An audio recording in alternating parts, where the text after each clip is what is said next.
Hey guys, I've got this 2021 Ford Explorer here, and I just wanted to make a quick video on where you can find your block heater. So if you have a Ford Explorer that is from the years 2020 to 2024, this is for this model series. Let's go find out where that is. So very easy. We're gonna open the driver's door.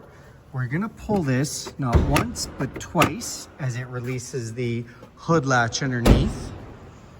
And we're going to go and open up the hood, and right there, that is your block heater. So it is routed a little bit differently on this vehicle. Some vehicles have it routed down below, some are in the grill. This one is here. It could hang out under the hood, although be careful you're not damaging anything while you're doing that. It's got a little cap on it. You just pull that off and it runs back to the block where it is going to heat up the motor. Fun fact, if you are going to be plugging in your vehicle, you don't really need to plug it in if it's not colder than minus 15 Celsius. Anything below minus 15 Celsius, they do recommend. And will this vehicle start without being plugged in? Yeah, usually it will. If your battery is nice and healthy.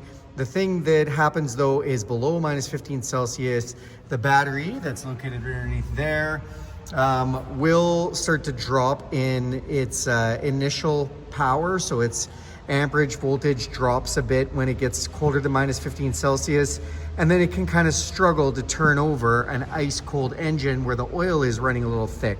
So if we have that plugged in, the oil is thinner, it makes all the components easier to turn over, so your battery doesn't have to work so hard.